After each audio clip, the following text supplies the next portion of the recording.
Amados irmãos, irmãs, vamos ter um tempo de oração para que o Senhor possa nos guiar aqui nessa noite no estudo da sua palavra. Vamos orar. Pai, no nome de Jesus, nós te pedimos mais uma vez que venha cobrir nossas vidas neste lugar com a tua graça, com a tua inspiração, com a tua sabedoria, com a revelação da tua palavra, para que mais uma vez, Senhor, nós possamos compreender a que horas nós estamos desta noite, deste grande dia. Vem nos ajuda, Deus. No nome do teu Filho Jesus, nós clamamos pela tua ajuda, pelo teu socorro. Nós te pedimos, Senhor, vem se revelar a nós mais uma vez. Abra os teus céus para nós, derrame a tua palavra, no grande nome de Jesus. Te pedimos pelos teus filhos, pelas tuas filhas que estão neste lugar nesta noite, que tu possas alcançar cada coração neste lugar, em nome de Jesus. Amém. Meus amados, vamos abrir as nossas Bíblias, tomando mais uma vez o nosso texto aqui, que temos estudado já há 2 reuniões, essa é a terceira, em Apocalipse capítulo 11 e o versículo 18. E se enfureceram as nações, e a tua ira veio, e o tempo de julgar os mortos, e de dar galardão a teus servos, os profetas, aos santos, e aos que temem teu nome, aos pequenos e aos grandes, e de destruir os que destroem a terra. Agora, por favor, vamos aqui 1 Coríntios, capítulo 3, vamos ler o versículo 13 até o 17. A obra de cada um será manifesta, ou se fará manifesta, porque o dia a declarará, pois pelo fogo será revelada, e o mesmo fogo provará a qualidade da obra de cada um. Se a obra que alguém edificou sobre o fundamento permanece, receberá recompensa. Se a obra de alguém se queimar, ele sofrerá perda, mas o mesmo será salvo, todavia, como que através do fogo. Não sabeis que sois o santuário de Deus e que o Espírito de Deus habita em vós? Se alguém destruiu o santuário de Deus, Deus o destruirá, porque o santuário de Deus, ao qual sois vós, é sagrado. Graças ao Senhor. Meus amados, vamos dar continuidade neste assunto que está aqui na 7ª trombeta, no capítulo 11, versículo 18 de Apocalipse, onde diz que Deus julgará o seu povo. Deus vai trazer a recompensa. Deus vai trazer o galardão. Estes assuntos, eles correspondem ao reino, ou à doutrina do reino. Como entender isso, irmãos? Que Deus vai nos dar a recompensa. Como será esse processo? Nós já vimos, por 2 lições, nós já vimos essa questão, como vai acontecer essa questão do galardão, essa questão do reino, o tribunal de Cristo. Nós já vimos os textos. 1 Coríntios, o capítulo 15, a partir do versículo 50, nós vimos também configurando esses textos, com 1 Tessalonicenses, o capítulo 4, a partir do versículo 13. Quando você configura esses textos, você entende que após a vinda do nosso Senhor Jesus, nós teremos um tempo conhecido para a igreja como o tribunal de Cristo. O que vai ser julgado nesse tribunal? Os nossos pecados? Não, porque os nossos pecados, todos eles já foram julgados lá na cruz do Calvário. No tribunal de Cristo, Deus vai julgar as nossas obras, o nosso caráter cristão. No estudo passado, nós vimos duas palavras. Essas duas palavras, elas são importantes para nós entendermos a natureza do tribunal de Cristo. Essas duas palavras foram fidelidade e vigilância. A palavra vigilância na Bíblia, ou vigiar, vigiai, esta palavra, mesmo que ela ocorra aparentemente em expressões ou sentidos diferentes, é bom nós entendermos que a tradução correta dela é dar estrita atenção. E é importante você estudar cada lugar onde ocorre esta palavra. Por quê? Porque você vai, por exemplo, começar em Mateus 24. Para você entender o peso desta palavra, você necessita estudar todo o contexto dela. Porque todo o contexto dela é o conteúdo desta palavra.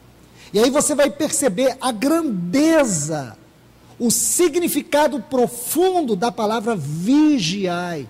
Como esta palavra, ela precisa ser uma das palavras mais contundentes na nossa vida cristã, na nossa prática cristã. Vigiai, porque esta palavra revela a natureza e o caráter da nossa fé, da nossa vida espiritual, das nossas motivações. Se tem uma palavra que nos perscruta, se tem uma palavra que nos interroga, nos questiona, esta palavra é vigiai. Então nós vimos sobre essas duas palavras. E eu gostaria de poder introduzir mais um passo acerca deste glorioso assunto da vigilância, da fidelidade, mas vendo ainda, amplificando essas duas palavras, neste assunto do tribunal de Cristo. Porque, meus irmãos, nós temos que entender a diferença de galardão e graça, ou graça e galardão. Porque os cristãos, muitos entendem assim: bom, nós somos salvos pela graça, já somos salvos, então nós não temos que esperar nenhum tipo de tratamento ou julgamento. Escute, o tribunal de Cristo não diz que Deus vai julgar os nossos pecados. O que será julgado no tribunal de Cristo serão as nossas obras.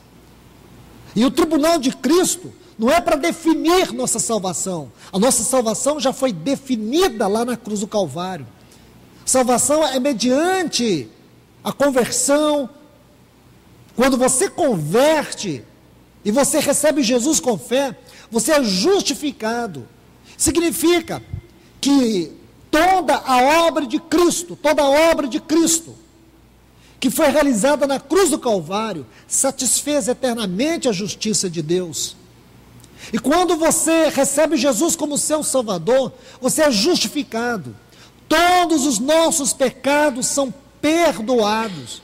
Aí começa, não um processo de justificação, mas um processo de santificação. Santificação é um processo. Justificação acontece quando você crê. A santificação é o caráter da vida daquele que crê.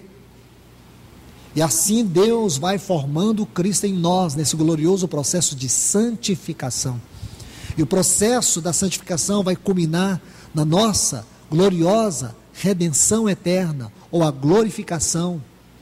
Meus amados irmãos, então veja bem, o tribunal de Cristo vai determinar a nossa vida no reino. Você sabe que o reino de Deus, ele tem ainda duas fases. Nós estamos numa fase. Lucas 11, Lucas 17 nos mostra isso. Mas ainda haverá uma fase futura. Será nessa fase onde Cristo e a igreja vão reinar. Isso está registrado, especialmente em Apocalipse capítulo 20. Porém, se você estudar a maioria das parábolas do nosso Senhor, o assunto das parábolas, na sua grande maioria, não é salvação, é reino. A salvação é um dom eterno. Uma pessoa que é verdadeiramente salva, justificada, ela se torna filho de Deus. E filho é uma posição eterna. Mas o reino, a Bíblia fala de perdas. A Bíblia fala que algumas pessoas não vão herdar o reino dos céus. Herdar o reino dos céus significa participar do governo de Cristo de forma ativa. Alguns terão mais, outros terão menos responsabilidades no reino, mas terão. Aqueles que vão participar do reino precisam entender que viver a vida cristã é algo de extrema responsabilidade. É uma carreira que você tem que correr. Veja que o escritor aos Hebreus, no capítulo 12, ele fala de correr a carreira que nos foi proposta. Então a vida cristã, ela começa com o crer, mas ela termina com o correr. Não é que a fé acaba, não. Ela aumenta, ela é alimentada. Mas a fé não é passiva, a fé é ativa. E o cristão tem que entender que a vida cristã é vivida com o propósito do reino. Mas só é possível viver a vida cristã por causa da salvação, por causa da graça. A graça tem a ver com aquilo que nós recebemos, mesmo não merecendo, nós recebemos, isto é graça, galardão.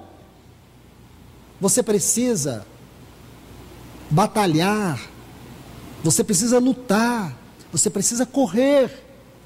Paulo fala de combater o bom combate, porque a salvação é um combate, a vida cristã é um combate. Então, a salvação você recebe pela fé. O reino é a carreira da fé. Um é objetivo, o outro é subjetivo. Veja, se você estuda a vida de Paulo, ela pode ser descrita do ponto de vista de um corredor. Em Atos 9, ele começa a correr a carreira cristã, ele começa ali. E se você olhar, quiser vir comigo, nesse mesmo capítulo que nós lemos, veja o capítulo 9 aqui de 1 Coríntios. Do versículo 24 ao 27, ele vai dizer assim no 24: não sabeis vós que os que correm no estádio, todos na verdade correm, mas só um leva o prêmio? Aí ele termina esse versículo dizendo assim: correi, correi, de tal maneira que o alcanceis. Irmãos, que texto é este? Paulo está dizendo que nós temos que correr a carreira cristã. A vida cristã é uma carreira. Você tem que correr. Não é passiva. Não é simplesmente dizer, eu criei, pronto, agora vou aguardar a volta do Senhor. A volta do Senhor não se aguarda passivamente. Vida cristã é desenvolvimento espiritual, é crescimento espiritual, é maturidade espiritual, é desenvolvimento espiritual. Muitos cristãos, infelizmente, a mesma fé que eles tiveram há 10, 20, 30, 50 anos atrás, é a mesma fé, a mesma medida de fé, a mesma medida de expectativa que eles têm hoje. Algumas pessoas converteram há 10 anos, e aquela experiência que eles tiveram há 10 anos, espiritualmente falando, é a mesma experiência que eles têm hoje. Eles não desenvolveram. Irmãos, a vida cristã é um crescimento ascensional. Então Paulo diz assim: correi de tal maneira que alcanceis. Aí diz todo aquele que luta. Agora aqui ele coloca uma outra palavra: lutar. Porque a vida cristã é uma carreira, mas também é uma batalha. Ou não é? É, irmãos. É uma batalha de todos os dias. Batalha por dentro, batalha por fora. Principados, potestades, dominadores, hostes espirituais da maldade. De todas as formas, eles procuram se manifestar, porque há uma batalha. Há um reino de trevas contra nós, mas nós não podemos nos acomodar, não podemos abaixar nossas armas. Nós temos que prosseguir, nós temos que avançar. É lutando, é correndo. Duas palavras que você precisa colocar lá no seu espelho: lutar e correr. E você deve se perguntar: estou correndo Será que eu tenho entendido, discernido os ataques que têm vindo contra mim? Prega-se um evangelho que não é evangelho. Jesus disse: no mundo tereis aflições. Só que ele não termina aí. Ele diz: tende bom ânimo, coragem. Essa palavra traduz justamente isso: coragem. Levante a cabeça. O Senhor, Ele é o nosso general. Nós muitas vezes, irmãos, podemos nos sentir desanimados, desencorajados. Muitas vezes a nossa fé é abalada, é sacudida. Mas o Senhor, Ele provê o alimento para a nossa fé. Ele provê pelo seu Espírito que em nós habita o enchimento necessário. Ele nos dá o alimento suficiente para nós nos fortalecer, nos levantar. Há momento que você sente que você está espiritualmente frágil. Há momento que você sente que o inimigo vai tomar aquela área na sua vida. Há momento que você sente que algumas áreas até aparentemente já foram conquistadas. Não pare de lutar. Mesmo que a fé que você tenha seja muito pequena, é com ela que você vai vencê-lo. A Bíblia diz: esta é a vitória que vence o mundo, a vossa fé. Não diz o tamanho da fé. Pode ser a menor expressão de fé que você tiver, use-a com ousadia, porque a vitória é certa. Sabe por quê? Porque a nossa fé não é produto da nossa mente. A fé não é uma ilusão religiosa. A fé é uma realidade espiritual. E o nosso Senhor Jesus, Ele é o autor e Ele é o consumador da nossa fé. Então, meus irmãos, minhas irmãs, Paulo está correndo aqui. Aí ele diz assim, versículo 28, me perdoe, versículo 26. Portanto, eu dessa maneira corro. Então Paulo está correndo. Paulo está correndo. Ele começou a correr lá em Atos 9. Aqui diz: corro, não como ao acaso. Por que não como ao acaso? Porque a nossa vida cristã, irmãos, ela não é uma vida cristã sem foco. Você está correndo a vida cristã para quê? Será que nós estamos correndo a vida cristã porque temos medo de ir para o inferno? O cristão não pode ter medo de ir para o inferno, porque Jesus já entrou no inferno no nosso lugar, e para lá nós não iremos. Nenhum dos filhos de Deus, vão para o inferno. Sabe por quê? Porque o nosso Senhor Jesus, Ele venceu o inferno no nosso lugar. Ele venceu a morte no nosso lugar. Então nós não vamos para o inferno. Então por que a gente corre? Se nós corremos a vida cristã, não é porque temos medo de perder a salvação, não é porque nós temos medo de ir para o inferno. Por que corremos a vida cristã? Porque nós temos um reino para alcançar. A Bíblia diz que o reino dos céus é conquistado à força, é com esforço, é com luta, é correndo. Aí ele diz assim: não como ao acaso. Dessa maneira golpeio, não como quem golpeia o ar, mas trato severamente meu corpo, e o ponho em servidão, para que, havendo proclamado a outros, não seja eu mesmo desqualificado, não seja eu mesmo, olhe bem, irmãos, reprovado. Essa palavra desqualificado no texto original grego fala de reprovação. Então Paulo temia perder a salvação? Claro que não. O que Paulo temia? Ser reprovado. E aonde o cristão poderá ser reprovado?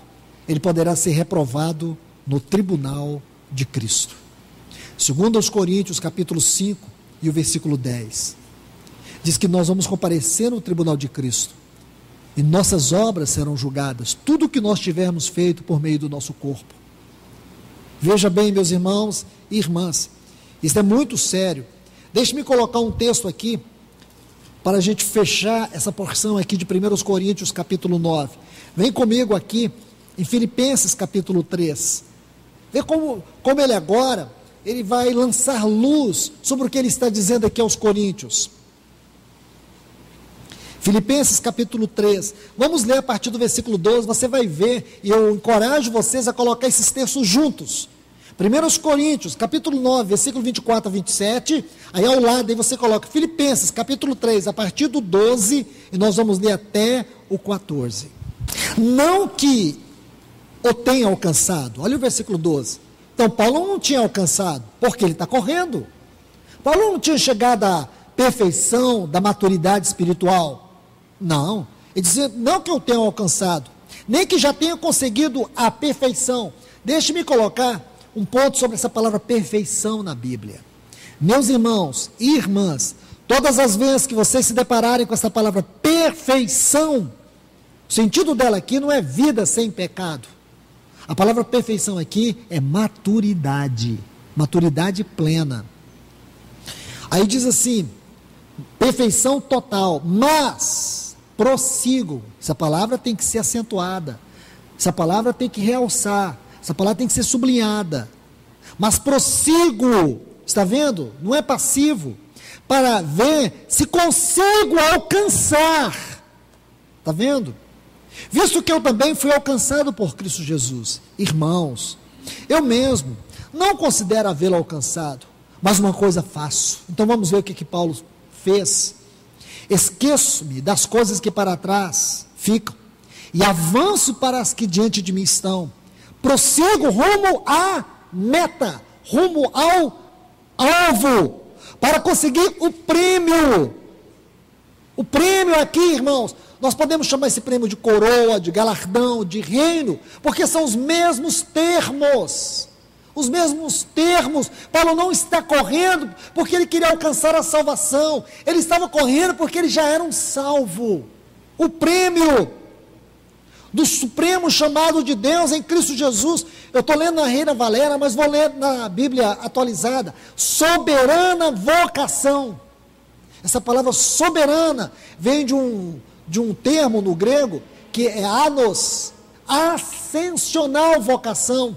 Nós temos uma vocação ascensional. Voltemos para o versículo 27 de 1 Coríntios 9. Ele diz, golpeie o meu corpo. Isso é vida de cruz. Porque se você, irmãos, não tratar, se nós não tratarmos com severidade a vida da nossa alma, o que sinto, o que penso, o que quero, mente, vontade, emoção. Embora ali ele está falando de corpo, nós sabemos que o corpo opera por meio de 5 sentidos, mas o corpo sem a alma, o que ele é, irmãos? Ele está morto, está sem atividade, porque os 5 sentidos do nosso corpo, eles se expressam e eles se manifestam de maneira racional, através da nossa alma. Então o corpo tem os 5 sentidos: tato, paladar, audição, visão, olfato, não é isto? Agora, e quais são as faculdades da alma? Mente, vontade e emoção. O que sinto, o que penso e o que quero. Então, nisto resume para nós o sentido da palavra corpo, no versículo 27 de 1 Coríntios 9. É disso que ele está falando. Então, o que quer dizer, irmãos? Algo muito sério. Ele disse, eu golpeio. Eu coloco o meu corpo à servidão, para que eu não seja, mesmo pregando a outros, não venha eu ser reprovado. É o que a Bíblia diz sobre aquele homem que construiu aqueles celeiros. Que adianta você ganhar o mundo todo e perder a sua alma? Então, nós podemos perder a alma? Podemos. Quando é que nós perdemos a nossa alma? O que significa a salvação da alma? Vamos entender, irmãos, a salvação em 3 tempos: salvação do espírito, salvação da alma e salvação do corpo.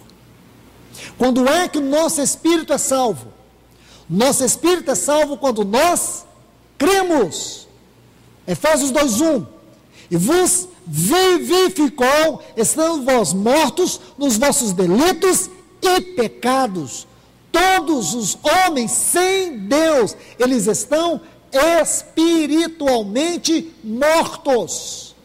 Deus disse para Adão, lá em Gênesis capítulo 2, quando mostrou a árvore do conhecimento do bem e do mal, ele disse para Adão, se o homem, se Adão e se Eva comessem daquela árvore, morrendo, morrerás.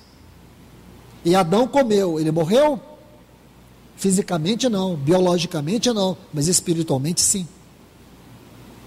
Então, todos os homens já nascem espiritualmente mortos. Nenhum bebê por mais lindo que seja, já nasce espiritualmente salvo. Todos nós nascemos espiritualmente mortos. Então, quando é que o espírito é salvo? No dia que nós cremos. No dia que eu criei, no dia que você creu, naquele dia o seu espírito foi vivificado. E a nossa alma, ela está sendo salva por um processo, pelo trabalho da cruz. O nosso espírito é salvo pela morte de Cristo na cruz. Nossa alma é salva pela obra de Cristo, pelo trabalho da cruz na nossa vida. O trabalho da cruz, hoje, é que salva a nossa alma. O que significa isso? Jesus diz, lá em Mateus 10, lá em Mateus 16, Lucas 17, João 12, se você ler todos esses capítulos, você vai ver, pelo menos, aqui nós podemos pelo menos ver 4 capítulos, que mostra algo sobre a salvação da alma, onde a nossa alma é salva pelo trabalho da cruz, quando trata com os nossos afetos, Jesus diz isso claramente em Mateus 10, que não deixar pai e mãe, por minha causa não é digno de mim, que não perder a sua vida, por minha causa. Está vendo, irmãos? Perder a vida pelo Senhor, mas a vida aqui é vida da alma, é vida da alma. Se você pegar a palavra ali, irmãos, é nefesh, no texto original, ou psique no grego, ou nefesh em hebraico, são as mesmas palavras, elas são sinônimos. Então, fala de quê? Psique, vida psicológica, vida almática. A mesma palavra você vai encontrar em Mateus 16, a mesma palavra em Lucas 17, a mesma palavra em João 12. Você vai ver que a vida da alma está relacionada com os nossos afetos. A vida da alma está relacionada com a nossa busca pessoal. Com a nossa busca pessoal. Com o amor que nós temos a nós mesmos. Porque isso está em Mateus 16. Quando Pedro diz para Jesus, tem dó de ti mesmo. Quando o Senhor Jesus começou a falar da sua morte, Pedro diz, tem dó de ti mesmo, porque Pedro estava preocupado com isso. Como é possível alguém dar toda a sua vida? Alguém não se preocupar consigo mesmo? Irmãos, não é que nós temos que ser radicais e desleixados com a nossa alma. A questão é que nós não podemos deixar que a vida da alma governe a vida do nosso espírito. A alma, irmãos, não é uma coisa totalmente maligna, de forma alguma. Porque quando Deus criou o homem, observa essa pequena ilustração que eu vou dar para vocês. Aqui, irmãos, está a vida da alma, nesse círculo bem pequeno. A vida do espírito, esse círculo maior, porque a vida do espírito governava a vida da alma. Mas quando o homem pecou, essa vida no espírito, ela ficou completamente inativa. Porque a vida do espírito fala de 3 coisas: comunhão, intuição, consciência. Então o homem, ele ficou praticamente morto na sua consciência, na sua comunhão com Deus, totalmente morto, porque o homem de si, por si mesmo, não tem capacidade de ter comunhão com Deus. Aquela voz de Deus que opera por meio da intuição, no homem não tinha mais nenhum sentido, não funcionava. Ele passou a ser governado pela vida da alma, pela sua mente, pela sua vontade, pela sua emoção. Mas agora, irmãos, quando nós convertemos, o Espírito, ele passa a reviver. E nós temos que deixar que a vida no Espírito governe o que eu sinto, o que eu penso e o que eu quero. Porque se a vida no Espírito não governar o que eu sinto, o que eu penso, o que eu quero, eu vou ter uma salvação almática e não uma salvação espiritual. E aonde vai se manifestar a fraqueza dessa salvação? Em ouvir a voz de Deus, deixar que essa intuição, que a voz de Deus não se expresse. Eu não vou ter uma consciência da realidade espiritual, porque minha consciência vai ficar danificada pelas minhas emoções. Eu não vou ter uma comunhão plena com Deus, que é outra faculdade maravilhosa do nosso espírito, comunhão. Eu jamais vou poder sentir essa doce comunhão, porque a minha vida da alma está governando todo o meu corpo. Então todas as sensações, elas podem se tornar dissimulações almáticas. As sensações espirituais podem ser sufocadas pelas manifestações, dissimulações da alma. E o cristão cresce espiritualmente atrofiado, não desenvolve as virtudes cristãs, porque a alma domina. Então o problema, irmãos, é você deixar que a vida no Espírito seja uma vida forte, alimentada pela palavra, alimentada pela oração, alimentada pela comunhão, alimentada pelo Espírito Santo. Por isso que o Espírito Santo, ele nos enche, é no nosso espírito, ele não nos enche na nossa alma. Vamos prosseguir, esse assunto é muito amplo, mas é importante nós sabermos, porque aqui está a explicação da deficiência, da negligência, da apostasia, da frieza, da inércia de muitos cristãos. Esses assuntos são fundamentais. E quando você tem uma vida almática muito forte, você vai sofrer dano no tribunal de Cristo. Por isso eu quero chamar atenção para o peso dessa palavra, corpo, que Paulo coloca no versículo 27 de 1 Coríntios, capítulo 9. Agora vamos prosseguir na nossa leitura. Ele diz: prossigo para o alvo, para conseguir o prêmio do supremo chamado, ou chamada ascensional, ascensional vocação de Deus em Cristo Jesus. Então nós temos uma vocação. Aí Paulo diz: golpear o meu corpo, reduzir ao pó, para que pregando a outro não seja eu mesmo reprovado. Então Paulo está correndo a carreira cristã. Você está vendo aqui? Ele está correndo a carreira cristã. Ele está prosseguindo. Vamos entender um pouco. Quando Paulo começa a correr no capítulo 9 de Atos, agora você vê que isso foi por volta do ano 30 alguma coisa, talvez aí uns 3, 4 anos que o nosso Senhor já tinha partido deste mundo. Então talvez aí no ano 37, por aí, o ano 38, depois de Cristo. Agora quando ele escreve essa carta aos irmãos aqui em Coríntios, é por volta do ano 50 depois de Cristo. Nós podemos imaginar que aproximadamente uns 20 anos, possivelmente, já tivesse passado. O que significa aqui, irmãos, que desde a sua fé já havia passado 20 anos. Sabe o que ele diz? Que ele ainda está correndo a carreira cristã. Ele está lutando contra o seu corpo, contra as obras da sua carne. Porque aqui é uma outra palavra muito importante para nós estudar: carne. O que é carne na Bíblia? Embora aparentemente seja um termo genérico, mas em muitos lugares nós podemos ver que a expressão carne define talvez aquele ponto mais delicado do nosso ser, a natureza adâmica caída que ainda está em nós. Irmãos, escute, eu vou colocar isso com muito cuidado, porque alguns cristãos têm dificuldade de entender isso, de entender que neles ainda tem uma carne. Ah, mas eu não converti? Sim, mas a sua carne não converteu. Sua carne, ou alguém aqui tem uma carne convertida? No máximo que você tem uma carne religiosa, convertida não. Carne não converte, irmãos. O que ela tenta é ser dissimulada, religiosa, agradar a Deus com o suor, com a sua força. Carne religiosa, carne não converte. Por isso, irmãos, nós temos que entender duas coisas na morte de Jesus: o trabalho do sangue e o trabalho da cruz. O trabalho do sangue trata com os nossos pecados, e o trabalho da cruz trata com a nossa natureza. O sangue é perdão, e a cruz é libertação. Quanto aos nossos pecados, nós fomos perdoados. Quanto à nossa natureza, quanto a essa carne, nós temos que ser libertados.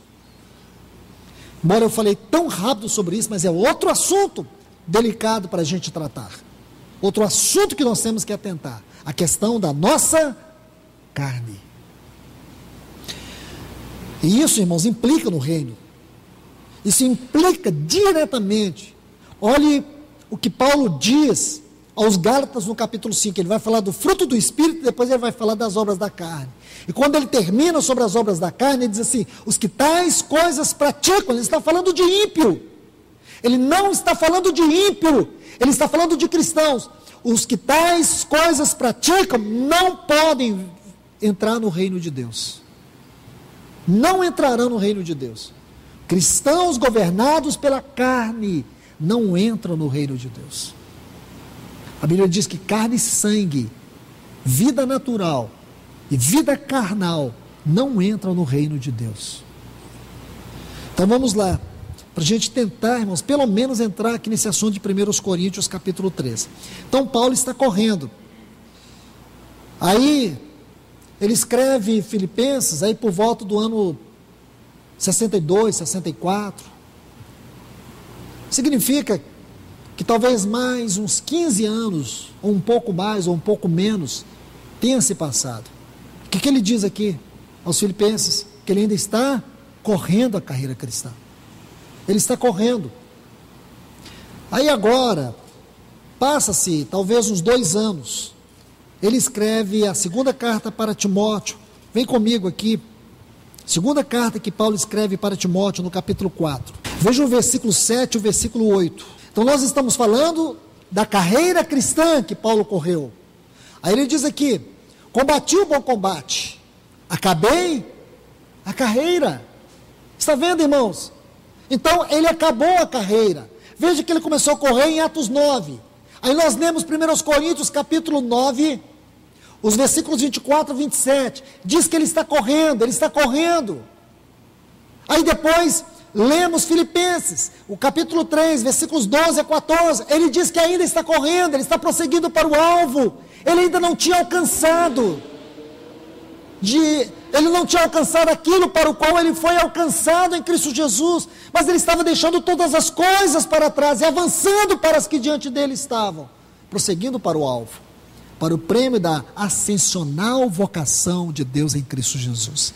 Aí, o que ele diz agora? Combati o bom combate, luta, lembra? 2 palavras que eu falei para vocês, luta e carreira, são 2 palavras que definem a vida cristã ascensional.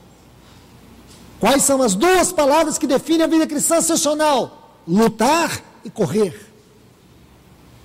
Não é cruzar as pernas, baixar as armas. É levantar, pegar a sua espada, correr, lutar, batalhar. Aí ele diz aqui, combati o bom combate, acabei, terminei a carreira, guardei a fé. Lindo isso, irmãos. Porque nos nossos dias o que a gente tem visto é muitas pessoas perder a fé quando terminam a carreira. Infelizmente, quando chega no final da vida cristã, está mais frio, mais apostata, mais indiferente. Quando você corre a carreira certa, quando você luta a batalha que Deus te colocou para batalhar, você nunca vai perder a sua fé, porque a sua fé ela vai ser fortalecida em cada batalha. Ela vai ser provada em cada situação de você tiver que correr, avançar. Aí o que ele diz? Desde agora, a coroa da justiça, está vendo? Lembre-se, eu disse para vocês, galardão, coroa, reino, são os mesmos termos. Doutrinariamente falando, são os mesmos termos. Ele diz, desde agora a coroa da justiça me está guardada, a qual o Senhor justo, juiz, dar-me-á naquele dia. Qual dia, irmãos? Veja esta frase, naquele dia. Realce essa frase aí na sua Bíblia, sublinhe essa frase, naquele dia. Qual dia? Lembre-se, irmãos, irmãs, quando começamos a estudar as 7 trombetas, um dos primeiros estudos que nós fizemos foi sobre o dia do Senhor e o dia de Cristo, a distinção desses 2 dias, a importância de entender o dia do Senhor, porque a Bíblia fala todas as vezes, desde o livro de Isaías no capítulo 2, até o livro de Tessalonicenses, e depois, a partir do capítulo 8 até o capítulo 10 de Apocalipse, nós vamos ver este assunto glorioso, o dia do Senhor, dia de angústia, dia de perplexidade, o dia que descreve a ira de Deus sobre toda a iniquidade, pecaminosidade, corrupção do homem. Mas esse dia não tem nada a ver conosco de maneira direta, porque não será contra nós a ira de Deus, porque a ira de Deus que era contra nós, Cristo tomou no nosso lugar lá na cruz. Então nesse tempo Deus não vai manifestar sua ira contra a igreja, mas contra as nações, contra o anticristo, contra o falso profeta e os seus seguidores. Mas a igreja será guardada. Então nós já vimos isto. Agora, qual é o dia aqui? Então nós vimos na 7ª trombeta que haverá um dia muito glorioso, o dia que a nossa alma anela. Pedro diz que nós temos que amar e apressar esse dia, o dia de Cristo. E esse dia, irmãos, ele não será apenas no momento, no abrir e fechar de olhos. Para nós será um dia com grande peso, porque ele começa, primeiro, com os nossos corpos sendo transformados. Segundo, os mortos em Cristo ressuscitarão. Então os mortos em Cristo ressuscitarão, depois nós seremos transformados e arrebatados, iremos encontrar com eles nos ares, e depois juntos iremos encontrar com o nosso Senhor. Aí entraremos para bodas, aí depois teremos o tribunal de Cristo, aí depois teremos o reino de Cristo, onde Cristo e a igreja vão reinar aqui nessa terra por 1000 anos, e depois nós entraremos nos capítulos 22, 21 e 22 de Apocalipse, porque nós teremos a esfera mais elevada do reino, que é descrito através da Nova Jerusalém. Do que nos fala Nova Jerusalém? Da consumação mais elevada, da consumação máxima da obra de Deus. Isto é o assunto do capítulo 21 e 22 de Apocalipse. Então, meus irmãos, assuntos gloriosos, que diz respeito a você, que diz respeito a todos nós.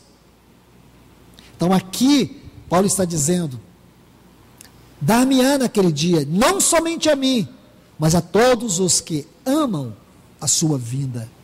Você pode achar pouco, irmãos, Paulo dizer a todos os que amam a sua vinda, mas você precisa entender que debaixo dessa palavra, dessa frase, amam a sua vinda, então precisamente debaixo dessa palavra, amam aí, tem um conteúdo, tem uma série de frases, de adjetivos, que estão aqui saltando da palavra de Deus, formam um grande conteúdo de glória desta palavra. Quem são estes que amam? Aqueles que estão vigiando, aqueles que são fiéis, aqueles que verdadeiramente estão correndo, estão lutando na carreira cristã para não serem reprovados naquele dia. Então, por favor, queridos, vamos entrar um pouquinho agora nesse texto de 1 Coríntios 3. Quero aproveitar, pelo menos, para colocar alguns pontos sobre este assunto. Vamos observar, desde o contexto destes textos, nós lemos aqui 1 Coríntios 3, do versículo 13 até o 17. Mas os versículos 10 a 12 formam para nós com extraordinária grandeza todo o contexto do que Paulo expõe aqui a partir do versículo 13. Veja que o versículo 10 ele diz: segundo a graça de Deus que me foi dada, eu como perito, sábio, construtor, coloquei o fundamento. Agora, observe bem, porém, esse porém aqui, irmãos, ele tem um peso muito grande. Cada um, não é todos, porque todos nós iremos comparecer diante do tribunal de Cristo, mas seremos julgados cada um. Não seremos julgados coletivamente, nós seremos julgados pessoalmente. Cada um, veja como edifica sobre ele. Meus irmãos e irmãs, este versículo 10 que está diante de nós aqui, é um versículo muito importante acerca do assunto do tribunal de Cristo. Porque Paulo, nós falamos muitas vezes já, estudamos sobre isso, fundamento dos apóstolos. Os apóstolos foram aqueles que lançaram fundamentos.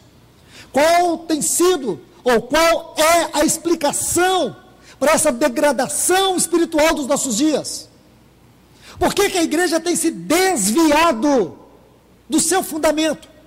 Nós vemos hoje construções, palacetes, sendo chamado de igreja. Isso aqui não é igreja, irmãos. Igreja somos nós. O Espírito Santo, irmãos, ele está aqui dentro, mas ele não habita aqui dentro, ele habita dentro de nós. São fundamentos apostólicos. Cristo, a igreja, são dois grandes fundamentos que os apóstolos amplificaram. Foi o nosso Senhor que nos deu essas doutrinas. Em Mateus capítulo 16, a partir do versículo 13, ele lançou os 4 fundamentos da doutrina apostólica. Quais são eles? Cristo, a igreja, a cruz e o reino. O que é Cristo? Cristo fala de um homem corporativo, cujo cabeça está no trono e o seu corpo está na terra. Cristo fala de algo orgânico e não institucional, nem denominacional. Em Efésios, no capítulo 4, versículo 24, Paulo fala de um novo homem criado, segundo Deus. Esse novo homem, olha essa frase, novo, porque o velho homem é o velho Adão. Esse velho Adão, ele já foi morto e crucificado lá na cruz. Agora a vida que nós temos é a vida do novo homem. Esse novo homem é o novo homem desta nova criação.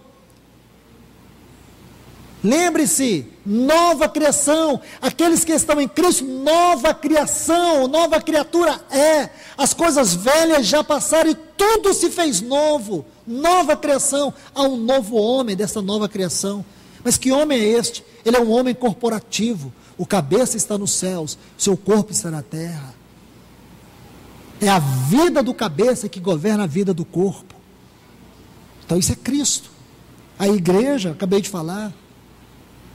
E a cruz, outro fundamento que o nosso Senhor lança ali a partir do versículo 13, de Mateus 16, cruz, ela tem o seu aspecto como um princípio em Deus, um princípio que sempre governou as ações de Deus com os homens, seus tratamentos. Então nós temos a cruz como um princípio eterno. Depois nós temos a cruz do Gólgota, aquela na qual o nosso Senhor morreu. E por último, nós temos o caminho da cruz, onde somos chamados a negar a nós mesmos, tomar a cruz e segui-lo. Esse tomar a cruz é o caminho da cruz, onde nós temos que negar, como disse Paulo, golpear o nosso corpo. Isso é vida de cruz. E o reino tem sua esfera presente. Nós estamos vivendo de alguma forma a esfera do reino. Estamos aprendendo os princípios do reino. Estamos aprendendo sobre a autoridade e o governo do reino. Estamos aprendendo sobre as realidades do reino. Mas um dia esse reino vai se manifestar. Por isso que nós temos que orar, como o Senhor ensinou na oração do Pai Nosso: venha o teu reino, porque um dia o reino virá numa esfera muito maior do que a que estamos vivendo. E nós estamos sendo levados e conduzidos para este reino.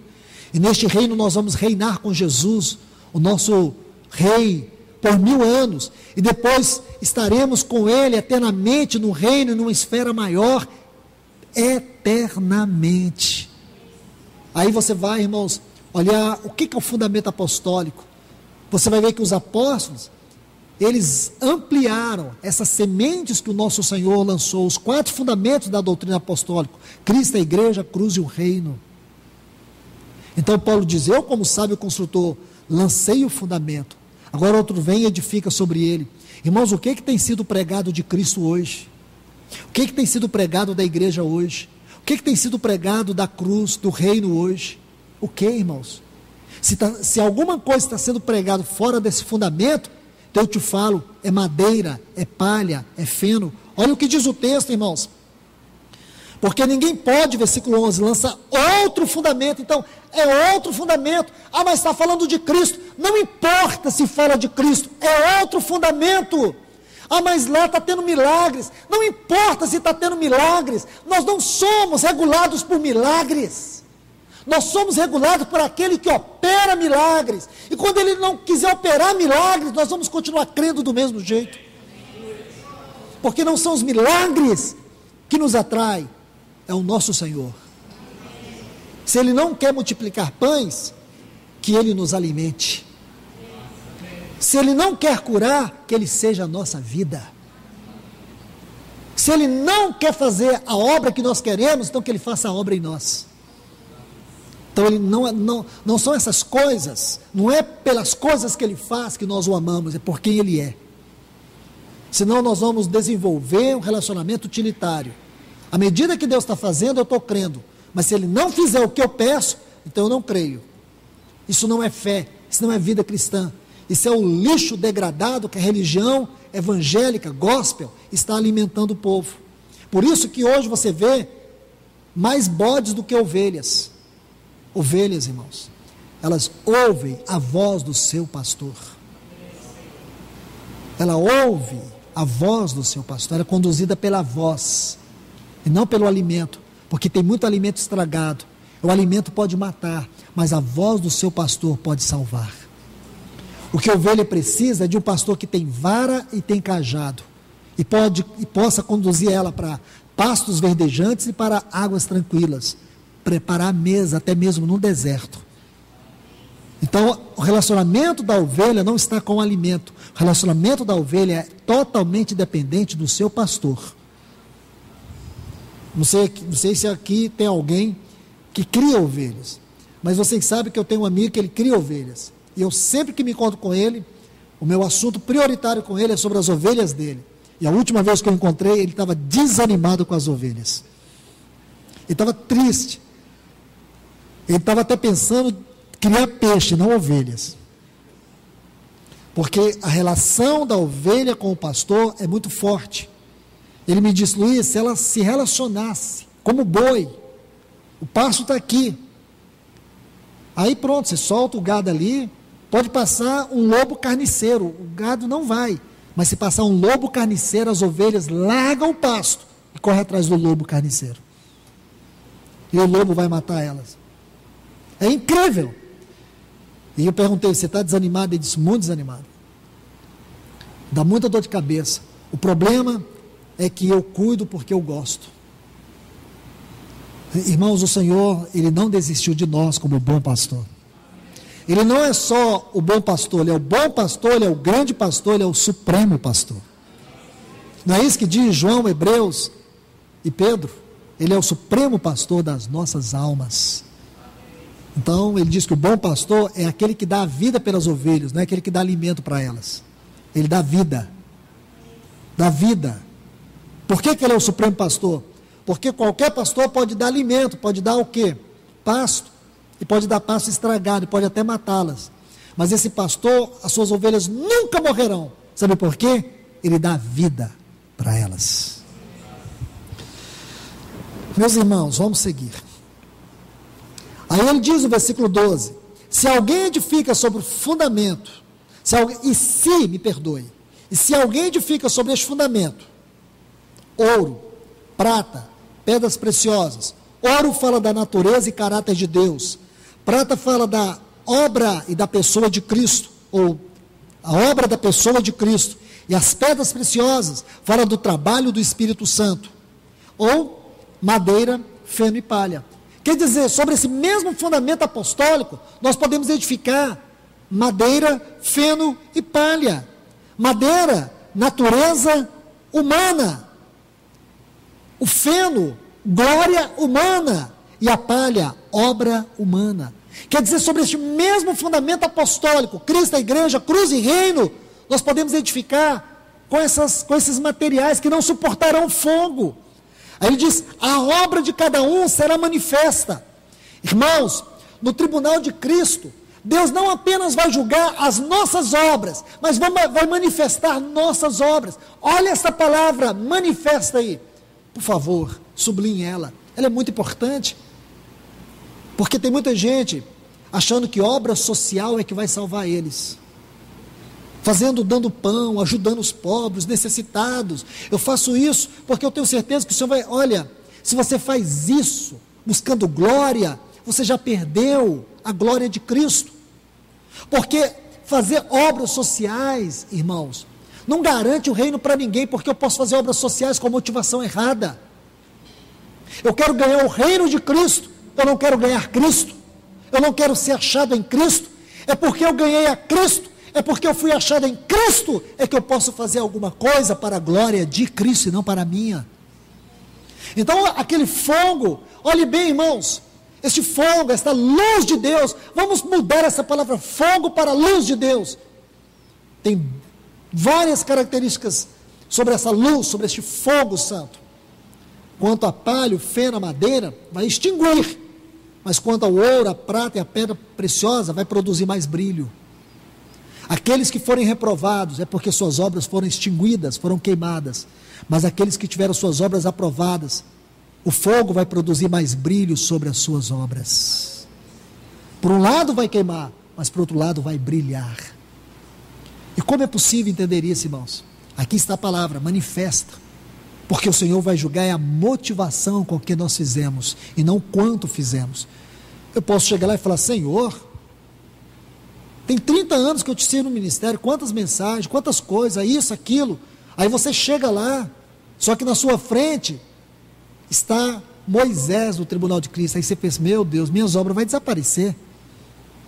Porque quando o Senhor julgar Moisés, depois julgar eu, meu Deus, olha as obras desse homem. O Senhor não vai julgar a quantidade de coisas que você fez. O que Ele vai julgar, irmãos, é a sua fidelidade. Como você fez? Você foi fiel no pouco? Você foi fiel? Então, se você foi fiel, o Senhor vai te colocar naquele lugar muito especial. Sobre o muito te colocarei. Ele não vai julgar a quantidade de obras, mas a fidelidade com que nós servimos. Talvez tenha uma irmã que a única coisa que ela fez nesse mundo foi ganhar o esposo dela para Cristo. E ela, vamos imaginar, irmãos, isso não é pecado a gente imaginar. Mas suponhamos que ali no tribunal de Cristo, quem foi julgado na frente dela foi Abraão. E Abraão, nós sabemos, ele chamado pai da fé, o amigo de Deus. Mas tem uma irmã, a única coisa que ela fez na vida, ganhou o marido dela. Você pensa que aquela irmã receberá menos honras no tribunal de Cristo porque ela ganhou só o marido dela? Quem sabe aquele foi o único chamado, ela foi 100% fiel a Deus naquilo que o Senhor lhe confiou. Não é pela quantidade de talentos que o Senhor vai nos julgar, é pela fidelidade com que nós exercemos os nossos talentos para a glória de Cristo. A palavra-chave no tribunal, não esqueça, irmãos, é fidelidade, não quantidade de obras. Entende? Não é tempo de serviço. Mas eu te sirvo há tanto tempo. Tanto tempo. Lembra aqueles trabalhadores da última hora? O Senhor passou desde o primeiro dia chamando e disse: olha, para todos vou dar isso aqui. Faltando poucos minutos para terminar, aquele Senhor ainda chamou algumas pessoas. Eles trabalharam pouco tempo. Os trabalhadores da última hora. E quando o Senhor foi ajustar a conta com todos, Ele chegou para aqueles que trabalharam apenas alguns minutos e acertou com eles o mesmo tanto daqueles que trabalharam desde cedo. E aqueles que trabalharam desde cedo disseram: Senhor, o Senhor não está sendo justo comigo. Nós trabalhamos aqui desde cedo, esses trabalharam só alguns minutos e vão ganhar a mesma quantidade que nós. O Senhor disse: quanto foi que eu acertei com você? Tanto? Sim. Eu não fui justo com você? Sim. Mas por que eles vão receber a mesma quantidade? Este é o grande segredo, irmãos. Porque o Senhor não vai nos julgar, não é pelo tempo, e nem pela quantidade de coisa que fizemos, mas pela fidelidade como nós fizemos. Lembra? Ser fiel até a morte, dar-te-ei a coroa da vida. Fidelidade, irmãos. Que palavrinha linda. Essa palavra é a coroa de todas as nossas vidas, de todas as virtudes da vida cristã e de todo o serviço. Virtudes cristãs sem fidelidade não representam nada diante de Deus. Vamos terminar a leitura, porque eu já passei 5 minutos aqui, eu quero terminar esse assunto. Versículo 13: a obra de cada um se fará manifesta, porque o dia a declarará. Pois pelo fogo, está vendo aqui? Hebreus 12, 29 diz que Deus é fogo consumidor. Em Apocalipse 1 diz que o nosso Senhor tem os olhos como chama de fogo, e seus pés como bronze, porque o bronze fala do julgamento. Aquilo que os olhos vê, os pés julgam. Então aquilo que não for madeira, aquilo que não for ouro, prata, pedra preciosa, não suportará o fogo da justiça de Deus. Aí diz assim: se a obra que alguém edificou sobre o fundamento permanece, isto é, ouro, prata e pedras preciosas, receberá galardão, recompensa, o reino. Mas se a obra de alguém se queimar, ele vai sofrer dano. Vai ter dano, irmãos. Se a nossa obra tiver a característica da madeira, da palha, do feno, ela vai ser queimada. E nós vamos sofrer dano. O dano é a perda do reino. Mas o mesmo será salvo. Claro, porque aqui o assunto não é salvação. Essa pessoa, o cristão, vai ter a perda? Sim. Salvo? Sim. Agora diz, todavia pelo fogo. Porque o fogo que determinou que ele foi salvo, mas que ele não vai receber a recompensa. Irmãos, então pense nesse fogo. Não vamos brincar em viver a vida cristã. Não vamos viver a vida cristã levianamente. Vamos pedir que o Senhor nos ajude a viver a vida cristã à altura do seu caráter.